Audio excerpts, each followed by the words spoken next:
Antes, porém, do estudo, eu quero fazer um convite todo especial para você.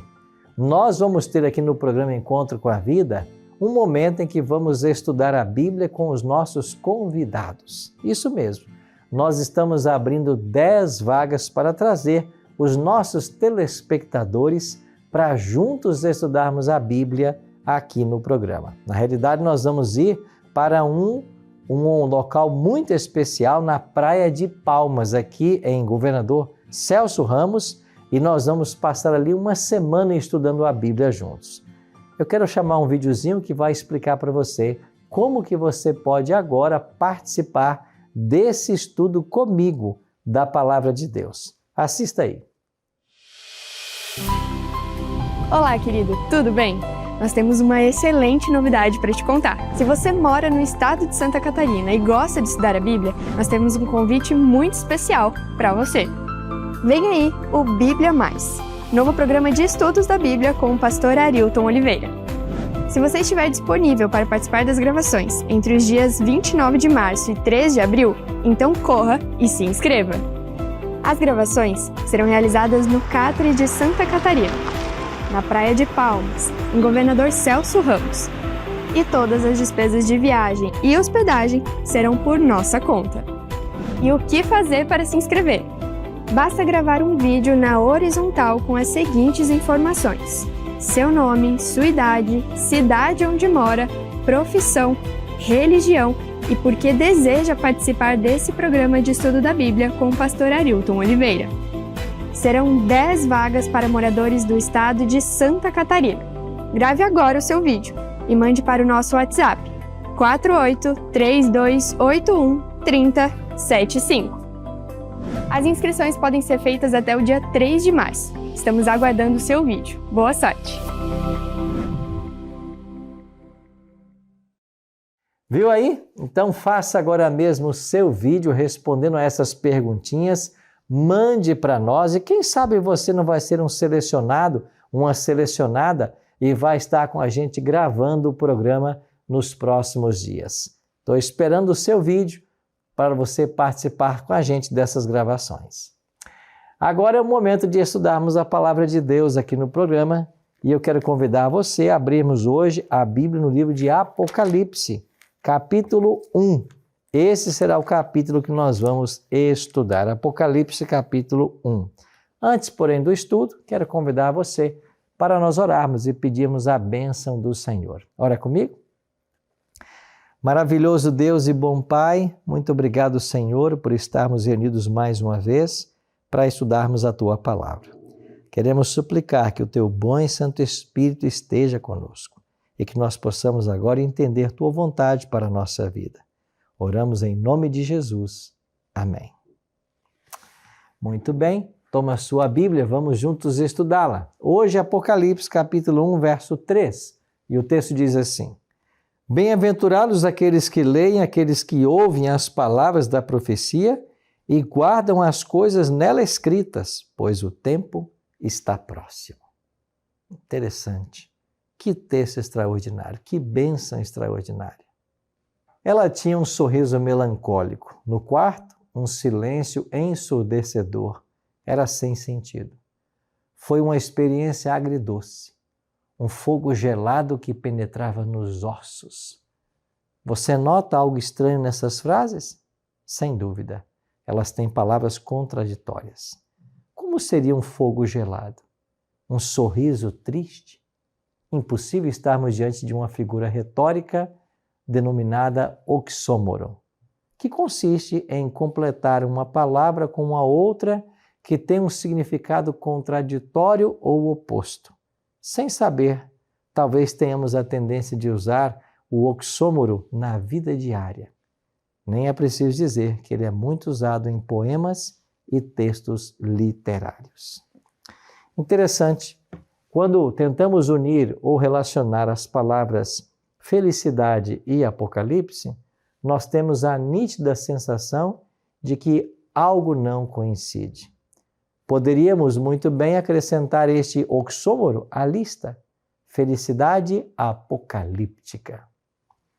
Como um livro pode ser feliz ao falar de dragões que atacam, taça da ira de Deus, bestas que perseguem e matam, tribulações, perseguições e martírios? Não existe uma forma lógica de pensar que o Apocalipse seja um livro tranquilo e aprazível, como, por exemplo, os Salmos, as histórias do Antigo Testamento, os evangelhos que contam sobre Jesus. No entanto, existe felicidade no Apocalipse, e muita. Em todo o livro aparece a palavra bem-aventurado. Para ser exato, 7 vezes.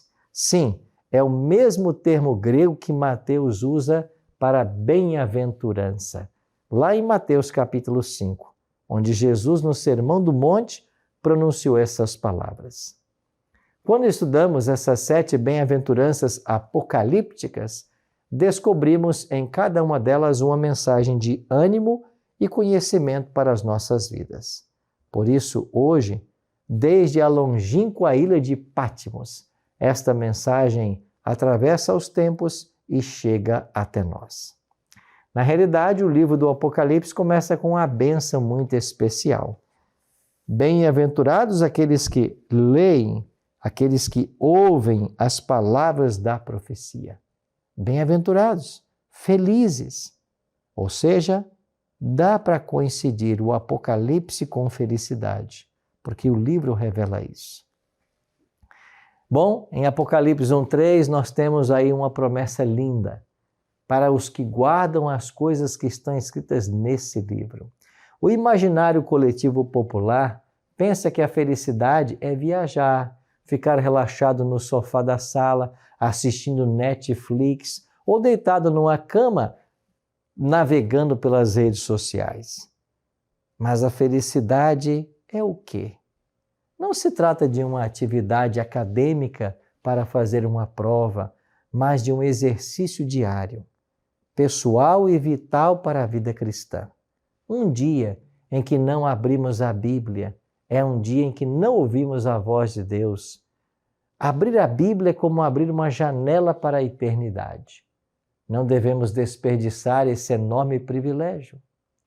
Na época de João, o escritor do Apocalipse, nem todos tinham acesso físico a um exemplar dos rolos sagrados, daquilo que os profetas haviam escrito. E ao frequentar a sinagoga, a pessoa designada lia uma parte da palavra de Deus. Por isso, a primeira bem-aventurança está no singular, feliz o que lê. E as próximas no plural, os que ouvem, os que guardam. Mesmo que poucos pudessem ter acesso aos manuscritos e ler aos documentos dos profetas e ler, todos podiam ouvir, entender e obedecer. Hoje não temos essas restrições. Todos nós temos acesso a um exemplar da Bíblia, mesmo que digitalmente. Mas esse privilégio envolve uma grande responsabilidade. Não é suficiente conhecer o conteúdo das Escrituras. A felicidade também está em obedecer ao que ela diz, como Jesus mesmo nos ensina. Em Lucas 11:28, nós lemos que bem-aventurados são aqueles que ouvem a palavra de Deus e a guardam. Em Apocalipse 14:13, está escrito, que uma voz foi ouvida no céu e essa voz dizia para João assim: bem-aventurados os mortos que desde agora morrem no Senhor. Sim, para que descansem de suas fadigas, pois as suas obras os acompanham.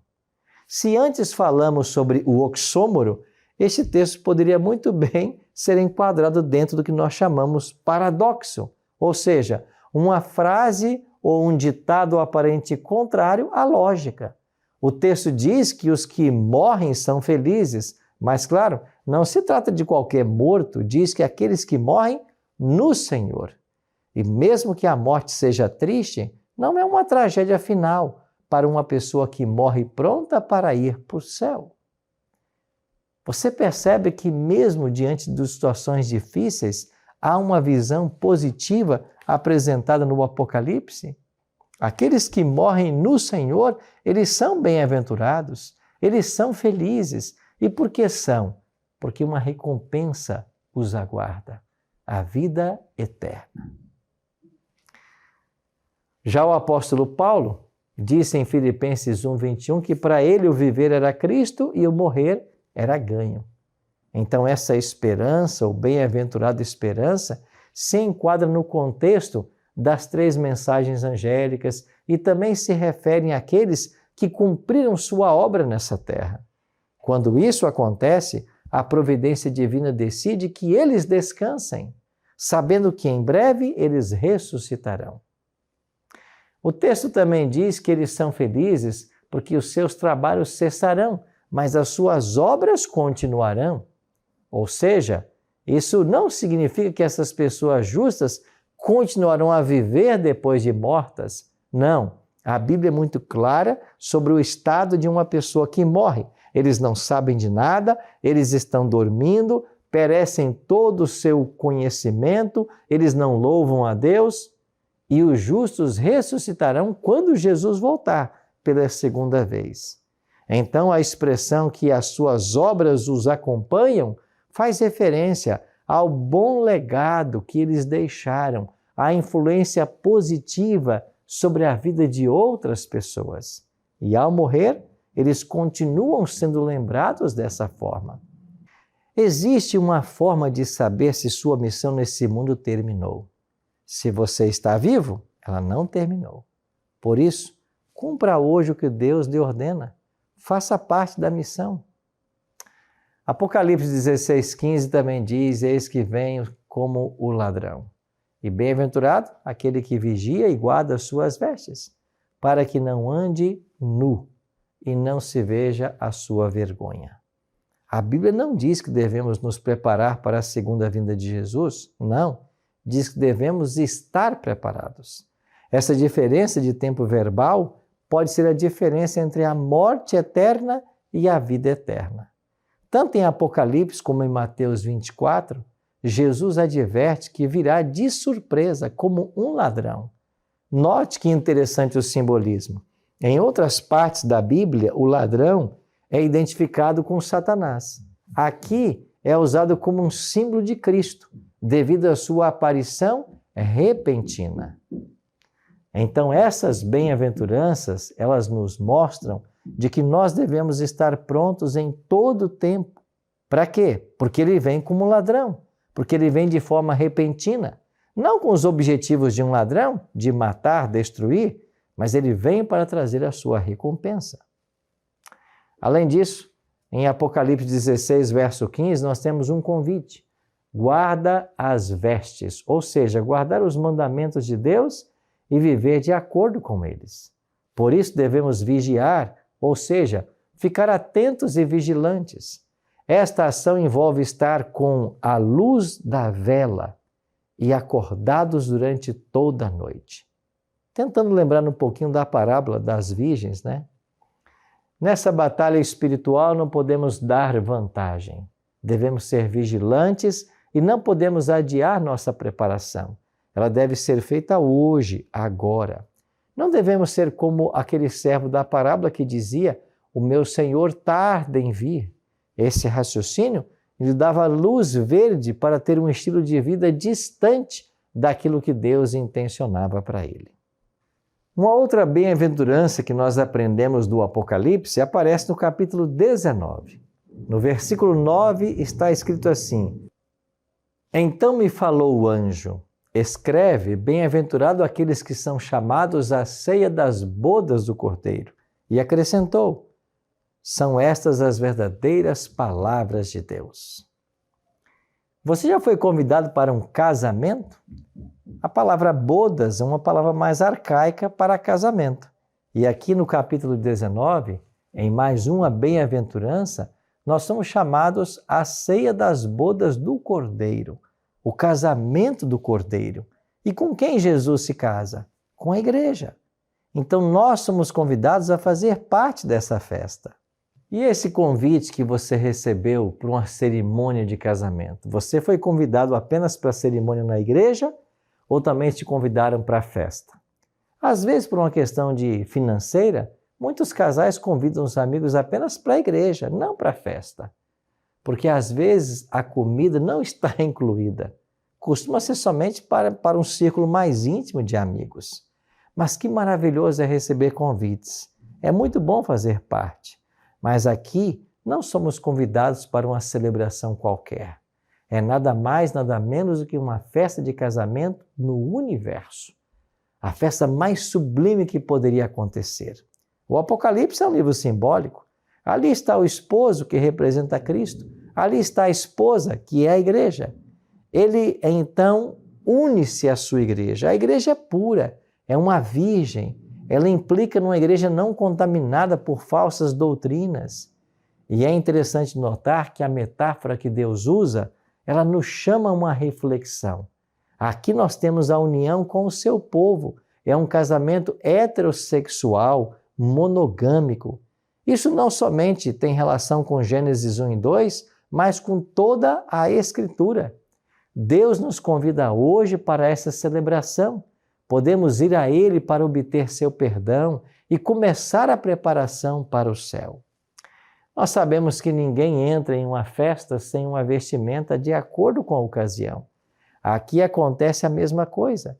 Somente se estivermos com o manto da justiça de Cristo e um caráter de acordo com o dele, é que nós poderemos então ter acesso a esta festa no céu. Vamos a mais uma bem-aventurança? Em Apocalipse capítulo 20, verso 6, nós encontramos mais uma. E essas bem-aventuranças, elas nos ensinam que o livro do Apocalipse é um livro que combina com a felicidade. Em Apocalipse 20, verso 6, nós lemos: bem-aventurado e santo é aquele que tem parte na primeira ressurreição. Sobre esses, a segunda morte não tem autoridade. Pelo contrário, serão sacerdotes de Deus e de Cristo e reinarão com ele 1000 anos.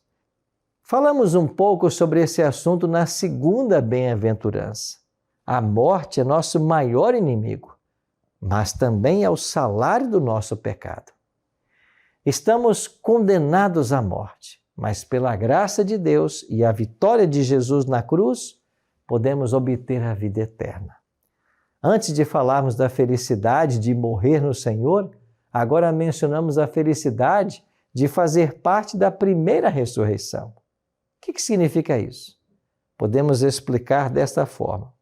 Todas as pessoas que morrerem serão ressuscitadas, mas nem todas compartilharão o mesmo destino, nem ressuscitarão ao mesmo tempo. Os justos mortos, por exemplo, eles ressuscitam quando Jesus voltar e serão levados para os céus. Por outro lado, os mortos ímpios e injustos só ressuscitarão após o milênio, quando Jesus voltar à terra para purificá-la. E a Bíblia descreve que há uma diferença desses dois tipos de morte. A morte natural, que se chama primeira morte, que a maioria dos seres humanos sofrerá, somente aqueles que tenham ido ou vão para o céu sem ver a morte não passarão por essa experiência. Essa morte é triste, mas não é o fim definitivo. Existe ressurreição e esperança após essa morte. Portanto, essa bem-aventurança se refere a isso. Agora, é chamada de segunda morte a morte que acontece após o milênio, quando Deus destruirá o pecado para sempre e também as pessoas que escolherem andar no seu caminho. Após essa morte, não existe mais ressurreição nem esperança. Então, que felicidade saber que Deus solucionou o nosso maior problema, a morte. E graças a Ele, nós poderemos ser vitoriosos. Mas as bem-aventuranças não param por aí, porque o Apocalipse é um livro de alegria. E nós temos no capítulo 22 mais uma bem-aventurança. Em Apocalipse 22, verso 7, nós lemos: Eis que venho sem demora. Bem-aventurado aquele que guarda a palavra da profecia desse livro. O último capítulo da Bíblia traz consigo as últimas duas bem-aventuranças. Parece que quando nos aproximamos do fim, Deus quer nos lembrar do maravilhoso destino que nos aguarda. E após reafirmar que as palavras da Bíblia são fiéis e verdadeiras, argumenta-se que a felicidade está em guardar as palavras que Deus revelou. Guardar não significa somente obedecer, mas proteger ou conservar. Somos chamados, então, não somente para viver as verdades sagradas da Bíblia, mas para protegê-las, garantindo sua impressão e difusão. Existia uma época na história desse mundo em que os escritos sagrados eram queimados e destruídos. A Bíblia foi perseguida e aqueles que a possuíam também eram perseguidos. Mas pela graça de Deus, sempre existiram homens e mulheres fiéis que arriscaram suas vidas e prestígio para resguardar a palavra de Deus. Eles investiram seu tempo, dinheiro, para traduzir e imprimir exemplares da Bíblia, para que ela fosse divulgada. Um povo que lê e estuda a Bíblia é um povo com valores, e isso faz a diferença. Hoje, nós temos esse privilégio e também essa responsabilidade. Nisto também existe felicidade. E em Apocalipse 24:14, nós temos a última bem-aventurança apresentada nesse livro. João escreve: bem-aventurados aqueles que lavam suas vestiduras no sangue do Cordeiro, para que lhes assista o direito à árvore da vida e entrem na cidade pelas portas. Nós dizemos que o Apocalipse às vezes dá uma impressão negativa, uma imagem de coisas ruins. Parece que está cheio de medo, situações difíceis, mas não. É um livro que transborda de promessas maravilhosas. E não poderia acabar sem deixar uma declaração maravilhosa. Nós teremos acesso à árvore da vida. É claro, a salvação é um presente de Deus. Nosso papel deve ser ir a Ele para sermos justificados e santificados. E como resultado desse relacionamento, realizar boas obras. A última bem-aventurança da Bíblia está em harmonia com todo o conteúdo do livro. Obedecer aos mandamentos de Deus traz felicidade. Como foi mencionado anteriormente, lavar as roupas é um simbolismo para obedecer aos mandamentos. Não há segredo mágico, não há soluções estranhas, é muito simples. A felicidade, ela acontece quando somos fiéis. Mas nós temos que fazer a escolha. Adão e Eva, eles decidiram, eles desobedeceram e arcaram com as consequências. Isso acontece em todas as histórias da Bíblia. Se você for para Eclesiastes, Salomão escreveu: de tudo que se ouviu, a conclusão é esta: teme a Deus e guarda os seus mandamentos, porque isso é o dever de todo homem. Porque Deus há de trazer juízo sobre todas as obras, até as que estão escondidas, quer sejam boas, quer sejam más. Então nós somos salvos pela graça, mas o juízo virá pelas obras. E é por isso que é tão importante nós alinharmos nossa vida com a vontade do Senhor, porque pela lei dele nós seremos julgados. No Salmo 1, nos versos 1 a 3, o salmista nos lembra a respeito da verdadeira felicidade. Bem-aventurado é aquele que não anda no conselho dos ímpios, não se detém no caminho dos pecadores, nem se assenta na roda dos escarnecedores. Pelo contrário, o seu prazer está na lei do Senhor e na sua lei medita de dia e de noite. O salmista diz que ele será como uma árvore plantada junto à corrente de águas, que no devido tempo dá o seu fruto, cuja folhagem não murcha, e tudo quanto ele faz será bem sucedido. O Apocalipse caminha nessa linha. Após a bem-aventurança de Apocalipse 22:14, vem o verso 15. Ficarão de fora os cães, os feiticeiros, os que se prostituem, e os homicidas, os idólatras, e qualquer que ame e comete a mentira. Ou seja, aquele que escolhe o caminho do pecado colherá frutos de acordo com sua escolha. Deus nos dá liberdade de ação. Agora, cabe a nós decidir de que lado vamos ficar. Você gosta de alguma árvore em específico? Eu sempre admirei as sequoias e tenho o sonho ainda de um dia poder ir lá na costa leste dos Estados Unidos, na Califórnia, e visitar aqueles parques onde existem sequoias centenárias, altaneiras. Que árvores extraordinárias!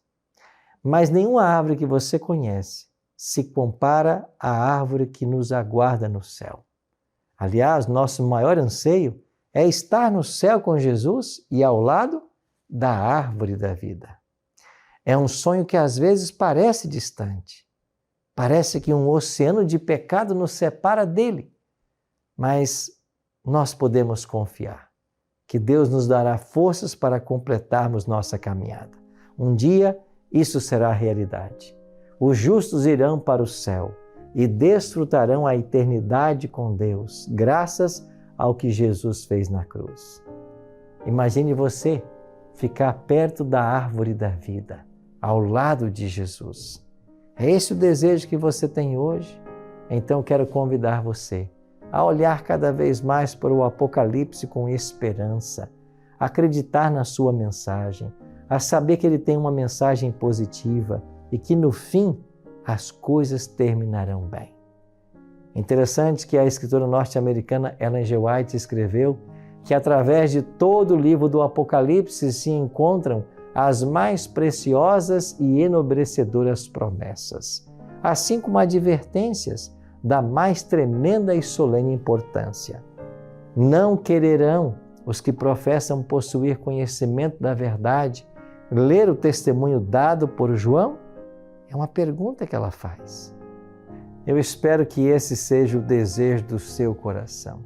Conhecer mais e mais de Jesus como revelado no Apocalipse. E temos a certeza hoje que o Apocalipse combina com felicidade. Haja visto as 7 bem-aventuranças que estudamos hoje. Querido amigo, querida amiga, há uma bem-aventurança para todos nós.